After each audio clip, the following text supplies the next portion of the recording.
Hey, what's up, Redwood A Push? Mr. Vera and Mr. Eskridge coming at you guys with Chapter 9, Democracy in America. This chapter is going to cover the 1820s to about the 1840s and focus on one figure that is critical to the formation of the early republic, and that is, of course, the President Andrew Jackson Old Hickory. So without further ado, here is Mr. Eskridge. All right, hey guys. So we're going to start this discussion today. We're really looking at kind of geographically what's happening as the United States is continuing to push westward. Ultimately, that'll end as once we get to the Pacific Ocean. But kind of the first thing that starts to arise as the Americans move out into the West during this time is the Missouri conflict. And so within Missouri, we start to see kind of the fracture of the United States and starting to fracture over these regional lines between the North and the South and the West. And really, the underlying issue is, will the institution of slavery be extended into these newly formed territories and what will become states of the United States? So really, the issue of slavery is going to, as you probably know from 8th grade, is going to lead to the Civil War. And so really we're starting to look at the backstory that leads to the Civil War. Okay, so during the 1830s, we have people going into Missouri, starting to settle in Missouri. And it's debated, was Missouri going to become a slave state where slavery was allowed and maybe promoted, or was it going to become a free state in which slavery would not be allowed? And there's a lot of conflict, not just in the state of Missouri between pro-slavery and anti-slavery, but also in the halls of Congress as well, and in the presidency. And so what we start to see, or what we see develop, is the first compromise. And we're going to see a series of these compromises and acts that go through Congress, are signed by the president, that are going to kind of be band-aids in holding the Union together. And the Missouri Compromise is the first one. So as Missouri applied for statehood, there's division. Should it be a slave state or a free state? And we have some really ingenious kind of tactical moves going on in Congress. And what ultimately is arrived at is the Missouri Compromise of 1820. And it's three parts, as it talks about in the reading. The first one is that Missouri is going to be admitted as a slave state, and then Maine will be admitted as a free state. So maintaining that balance of representation and the number of states that are free and those that are slave. And then what it really did, and pay attention and remember this this line of latitude, the 3630. So 3630 is going to be a rallying cry that we're going to hear leading up to the Civil War. And basically what that says is that at that line of latitude, any territories that would be carved out, or future states out of the Louisiana Purchase, would north of that line would be free automatically, and then south of that line slavery would be allowed and permitted. So although the issue of slavery was not completely dealt with, it was kind of pushed to the wayside. And we're going to see a number of these compromises happen, and really they're like a safety valve or a pressure valve in this kind of boiling cauldron of the issue of slavery between the North and the South in the United States. So here we just have a map that shows that 3630 line, and as you can see, it's kind of neatly extends kind of from the south and the north westward. Okay, so I'm going to turn it over to Mr. Vera, who's going to talk about kind of our protagonist, antagonist, hero of this chapter, or anti-hero, Andrew Jackson. All right, so here he is, the man, the myth, the legend, the villain, the hero, the everything. So Andrew Jackson, probably the only thing you know about him is he's on the $20 bill for now. But he is arguably one of the most consequential presidents in the history of the country, and probably next to, of course, Abraham Lincoln, the most influential American of the 19th century. Andrew Jackson was sort of the first celebrity turned president. He was a man that came from humble beginnings. He was not wealthy. He was not born into wealth anyway. He does acquire a huge amount of it. But he was born in a log cabin. He represents the plain folk, the frontier folk, and he was a war hero. So he really rises to prominence through pulling himself up by his own bootstraps, as the old American cliche goes, and really becoming a hero of the common man. And he is going to usher in an era of mass democracy that the country really had never seen before. But before he is able to do that, he pretty much is done dirty by two politicians of the time period, and that takes place in the corrupt bargain. In 1824, the presidential election was too close to call. A no winner got a majority of the electoral votes. What happens constitutionally? It says that if there is no one that is a clear outright winner, the House of Representatives will get to decide. And so in the House of Representatives, the 1824 election goes towards John Quincy Adams. Now, Jackson is going to call this a corrupt bargain. And the reason he calls it a corrupt bargain is because another candidate at the time, who was Henry Clay, was very influential in Congress, and he is able to sway votes away from Andrew Jackson towards John Quincy Adams.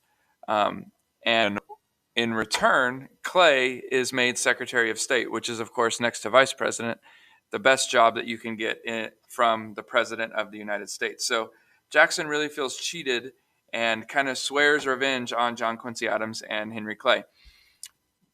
With John Quincy Adams' presidency, it's not really one that is all that relevant. He's a minority president, and the fact that he doesn't have the popular vote behind him, so he's never really that popular of an American president. And in 1828, Andrew Jackson will storm back, and in a very dirty election in which personal insults were flung back and forth, and even at each other's significant others, Andrew Jackson will become the president of the United States. And if you look at the maps of the Electoral College, you can see right in this area on the map using the mouse that the popular vote, Andrew Jackson actually won it. He won it by quite a few percentage points. He got 43% of the popular vote. Now, that's not a majority, but it is a plurality. And that means that most Americans that voted wanted him to be president of the United States.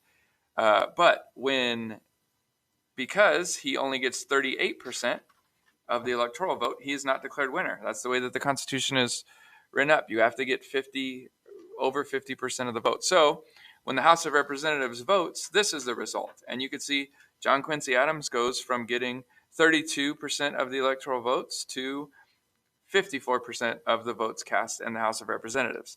So this is going to set in motion Andrew Jackson's basically revenge tour. And when he is elected president in 1828, he is going to mold and shape the presidency and, in that case, the country to kind of do his bidding and carry out his programs and see through that his vision of the country is really the one that is going to be the legacy. So here is Mr. Eskridge again, and we're going to get a little dig a little deeper into Jackson's presidency. All right, guys. All right. So as Mr. Villa said, after Jackson was defeated, then he roars back and ends up taking the White House. And for his supporters, what they really see it as is that it's kind of this new era in which the voice of the people, the voice of the public is being heard. And especially Jackson coming from the West, he has a lot of supporters in the West, like kind of these like frontiers folks. And what they see Jackson's victory as kind of getting rid of the old aristocracy that had really been a big facet of American government, especially under John Quincy Adams. And just kind of a little fun fact: after Jackson gave his inaugural address, there was hundreds of supporters of his, and they stormed into the White House where the tables were set up with cake and ice cream and punch and all these things, and it was just like kind of this mob party. And Jackson was really ushered out of the White House for fear that something might happen to him. But this really shows that the power of the people and ordinary people, i.e. ordinary white men that owned some land or did not own land felt that they had achieved a victory under Jackson. And so one of the things that Jackson does is he promises to get rid of the elite, the political elite that had been in Washington for so long.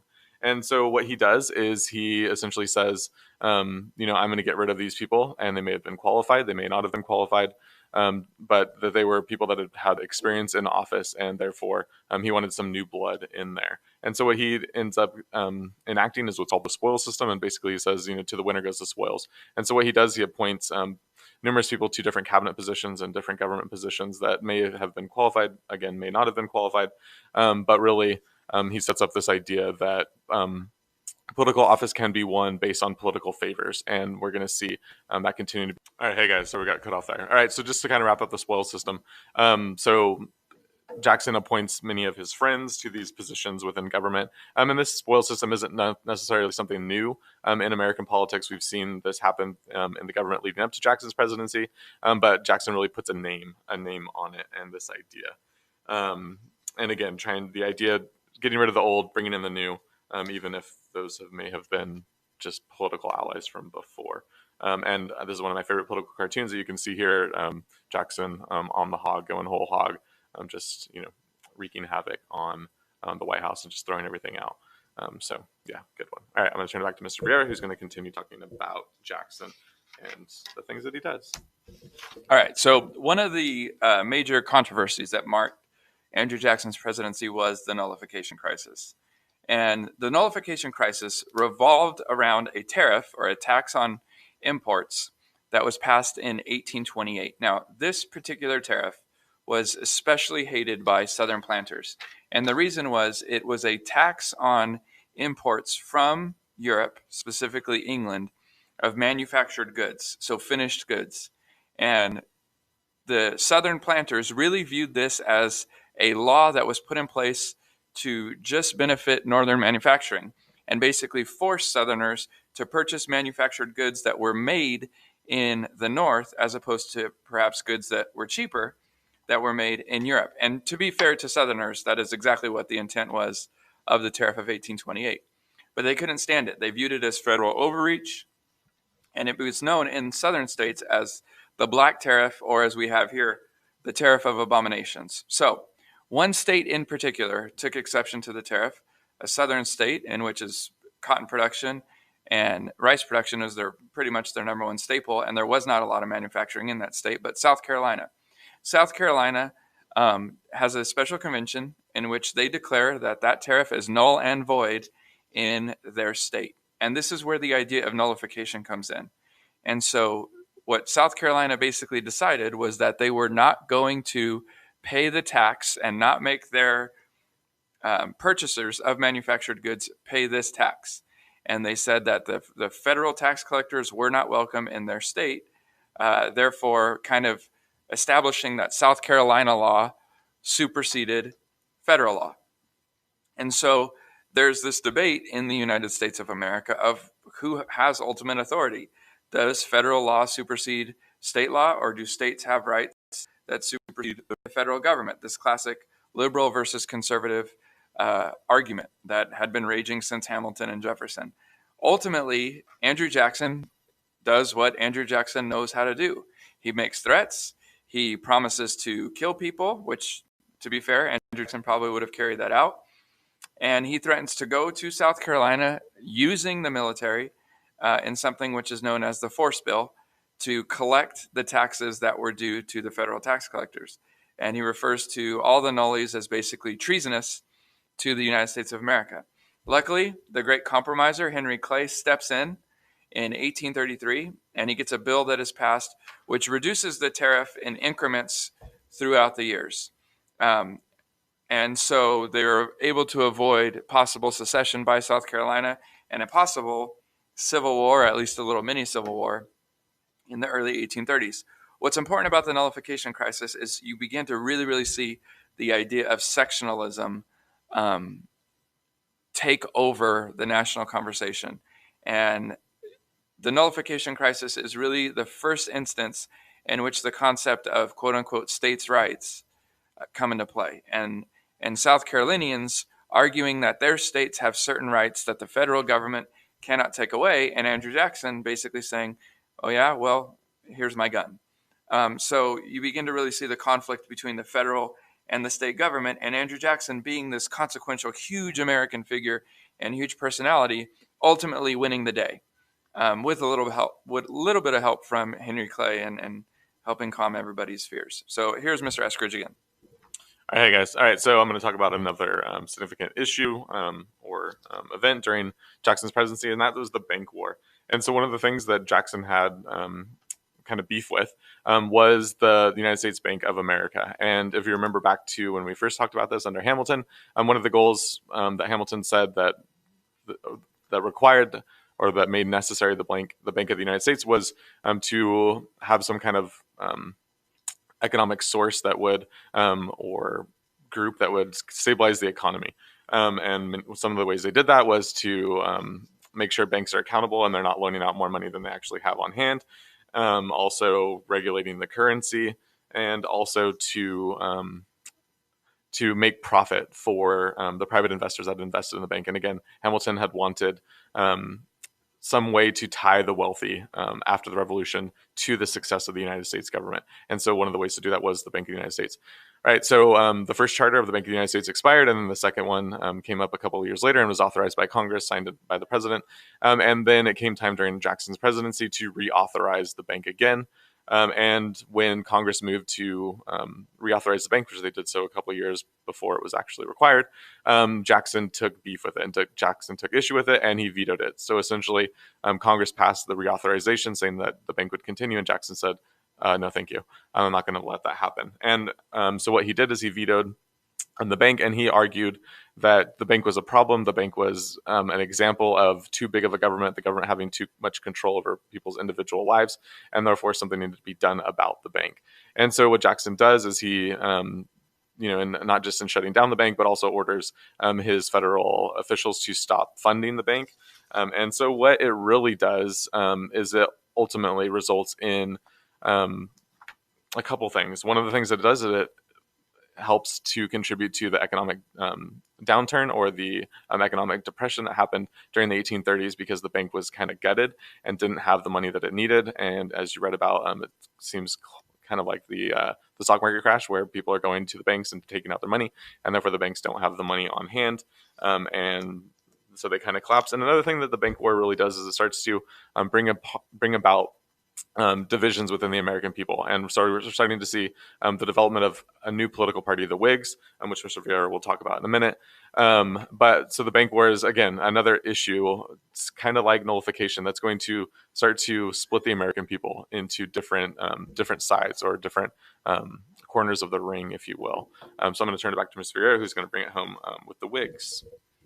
All right. So as Eskridge was just saying, probably the most important political ramification of the bank war is the creation of the two-party system and the creation of the Whig Party. Now, during the bank war, Jackson's supporters begin to refer to themselves as Democrats, and so you get with the Democratic Party, the first really organized national party that has strength throughout the country. Now, the primary strength of the Democratic Party is going to be in the South, and is going to be really amongst farmers, and as well large immigrant populations that have started to move to the United States during this time period. But the Democratic Party is the first major political party in the U.S. that really lasts for a long time. I mean, obviously, the party of Roosevelt, the party of Obama, begins with Andrew Jackson. The opponents to the King Jackson, as he was referred to, which he probably enjoyed quite a bit, were the Whigs. And the Whig Party really got their strength from being the anti-Andrew Jackson party. And the Whigs kind of folded, or kind of grew from this conglomeration of these very different political parties that really, the one thing that they had in common was they all hated Andrew Jackson, and they all wanted to kind of check his power. So you get the Know Nothings, the American Party, the Anti-Masonic Party, which was trying to destroy the power of the Freemasons, or the perceived power of the Freemasons in the United States. And so the Whig Party becomes this voice of dissent against Andrew Jackson's party. And so one of the important things about the two-party system that is created as a result of Andrew Jackson is that you always have this voice of dissent against the party that is in power, whether that is in the executive branch or the legislative branch. It affords an opportunity for the voice of the opposite side of an issue to challenge authority, which is kind of like the hallmarks of the United States of America, this idea of consistently challenging authority and questioning authority to make sure that what's being done is being done for the benefit of the nation, and not just the benefit of a political party. So the Whig Party is pretty much going to collapse in 1856. It really never is able to resolve the issue of slavery, and whether it was pro-slavery or anti-slavery. So without further ado, that's all we have for chapter 9. Good luck on your reading, guys.